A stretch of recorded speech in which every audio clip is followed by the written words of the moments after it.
Ciao Juventini of the world, my name is Giuseppe, welcome back on the channel. First of all, I hope you hear me well, I hope you see me well. For what reason? Because I am not home. As you see, the background is absolutely not the same. Where am I? I am in the J Hotel in Torino, next to the training center. For what reason? Because I'm living the dream. I'm living the best experience of my life as a Juventino, something that was impossible to think about a few months ago, a few years ago. It was, and when I was a kid, it was just impossible. Today we will not do the recap of the last 2 days, and today, because it's not over, we'll not do that. We will take time to speak about Cambiaso, Rabiot, etc., etc. I have so many stories to share, so continue to follow the channel because I have a lot of things to explain. But I wanted to speak about the game of Friday. We are playing against Napoli. Big game, extremely important game. So what about the actuality? Who is playing, who is not playing, etc., etc.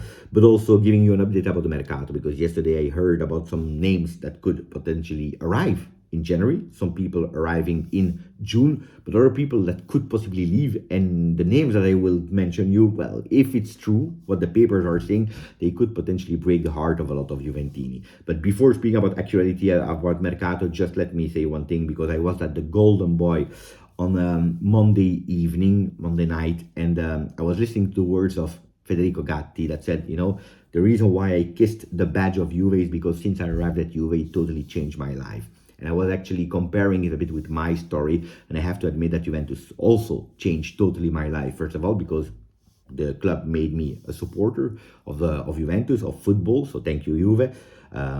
Because I started my channel out of passion, because I won that contest, and because today I'm here. So Juventus totally changed my life, and I'm so grateful to Juve, but also to you guys that never stopped believing in me.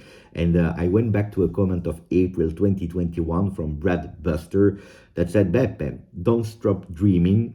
You will interview our players in the coming years, in Continassa someday. Now, the message was, Beppe, don't stop dreaming. You will interview our players in the Continassa someday. Ragazzi, April 2021, it happened finally yesterday with the interview of Andrea Cambiaso. We were next to each other. We spoke for 45 minutes. We spoke about the game of Napoli, where he said that he already scored against them. His very first goal in Serie A was against Napoli. It was a really beautiful goal, by the way. I went back to watch it when he was playing at Genoa. Spoke about being humble, about the family, about working, about understanding how difficult it is to wear a shirt like Juve, and why it is difficult, because it's a club that won so much with so many legends, etc., etc. So you have a sense of responsibility being a Juve player, and a lot of other stories. It was just beautiful, fantastic. So it happened, and I'm super happy about that. So don't stop dreaming, guys. If you really believe in your dream, go for it. Go really for it. I told you it's not over, because I still have a full day in Torino. I'm going back in the evening. So in a few minutes, when I'm recording the video, when I'm uploading the video, I will go to Vinovo, not La Continassa, but Vinovo, to see the under 19 players playing a game, Coppa Italia against Lazio. So let's see the team of Paolo Montero. I'm really curious to see them. Why am I speaking about the youth? Because that's a beautiful assist to the other topic that I wanted to speak about, Yildiz, Huizen, and Nonje. They were not training with the first team on Monday in the open training session, and a lot of people were asking what is happening with them, where are they? Are they all of them sick or injured or whatever? No, but they will play again with the next gen. So not the under 19 of Montero, but the one of Brambilla, the under 23, so that they have also minutes in their legs. It's important to keep them in shape. So that's good. That's really good that they continue to play, because we know with playing only once a game, once a week, you have less possibility to rotate and to let players play. So I'm really happy for them. Hopefully they can also help our team, our next gen, that are in difficulty. It's a really tough year for them, so hopefully they can go and battle to be out of that relegation zone of third division. Speaking about Yildiz, in the last few days, Monday, Tuesday, there were a lot of rumors about interest from Premier League. There are a few clubs on him. For example, Arsenal. Arsenal is a club that is looking for it. There was Fabrizio Romano at the Golden Boy. I was listening, and he was with Edu Gaspar, that is the sporting director of Arsenal. They were speaking on the podium. He said, did you speak with with Giuntoli about the transfer market, but possibly ingoing, transfers. And Edu said, I know Giuntoli, I know Juventus, they are really tough in negotiation, so it's something quite difficult for us. Of course, Arsenal is interested in that young player, but he's expensive. Juventus, they said, if really we have to sell that player, well, it's for a mega offer that nobody can refuse, and they are targeting a 40 million euro. It's not that Juve wants to sell him. Allegri absolutely doesn't want to let him go, but you keep the possibilities open. You know it. We are in a sustainable market. We have still these financial difficulties. We have to work for it, and we are working on a long-term projects more than a short-term project. But we need also these short-term entries in terms of finances, to be able to act a bit on the market, to go in the positions where we need. At the moment, we know it. Yildiz made his official debut with the first team, but he's not playing with continuity.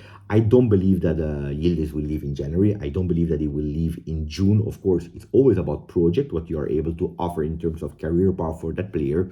But it's true that there are more and more interest on the player. The one that could possibly leave in January, we know it. Looks like he's a bit out of project, or at least according to the media. It is Ealing Jr., because there is an offer from Tottenham about 20 million euro for the Englishman that could go back home, not at Tottenham because he's coming from Chelsea, but at least in UK. It's a player he's not playing. What is he paying for? Probably the formation that we are playing, 3-5-2, where he's more a 4-3-3 kind of player, a bit a la Soule. He's probably playing also the fact that he's not adapting really much in the defensive skills that you need, like a Cambiaso is adapting to, like a Kostic. You see the evolution of a Kostic.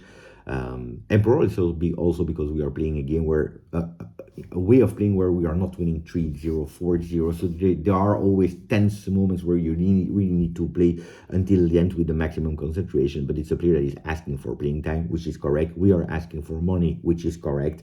So probably Ealing Jr. could possibly leave.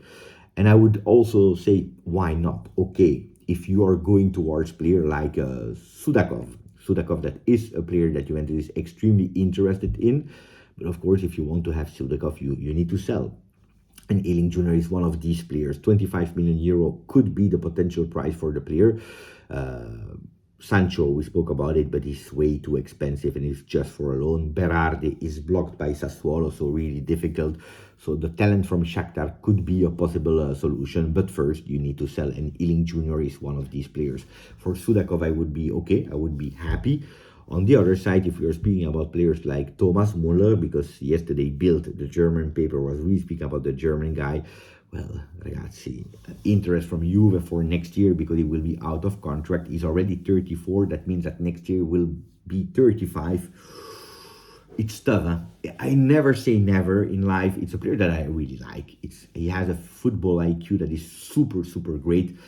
But Thomas Müller is more towards the end of his career than at his peak. On the other side, Corriere dello Sport is speaking about the dream, apparently, from Juve, from Giuntoli, that is Anguissa. And that's a strong player. It's a player that came to Napoli with a lot of doubts. Not a lot of people were trusting him. He was not even starting really great, but he did a fantastic season at the end. Also, this year is even evolving more. It's a player that is really good. Really good. He has a clause of 45 million euro, but only for a foreign market, with Giuntoli. De Laurentiis is working really hard to block every possible negotiation with Juve, so it will be quite tough, unfortunately, for that player. But Anguissa, yes, Thomas Müller, even if it's a player that I really respect and adore, it will be quite tough. Again, game of Napoli, that will be tough. I told you why, because they are coming from 2 losses consecutively, Real Madrid and Inter, and especially the way they lost against Inter with all these referee mistakes. I'm a bit scared that if there is a foul, it will benefit a bit of to Napoli, but that's something that we speak on Friday, not too much anticipating it. On the other side, who could be there from Juve side? Well, Locatelli, because he trained with the team. He could possibly start, but it's not confirmed yet. But he's feeling a bit less pain. That's a good news. Rugani was not training on Monday. He's back. He had a problem, like influenza, a bit of a sickness, but it's okay. He's back also there. Timothy Weah could be called up, and that's also great news. Not starting, but at least being on the bench if you need to rotate, if you need someone on the right side. Danilo could play from the start after the minutes that he played in Monza. So the good news is for Allegri, that has been voted coach of the month of November. He will have again more choices in the back with Alexandro, Danilo, Rugani that is there, and all the other players, and in the midfield also with a Locatelli that could possibly start and playing, like maybe, who knows, 60 minutes, something like that, maybe even more if he's feeling okay. So I'm really curious to see who can play in that big game.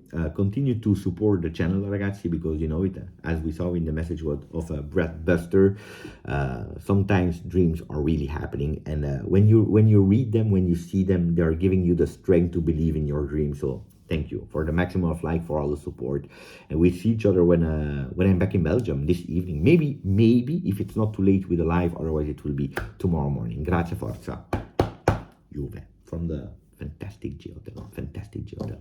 Ciao.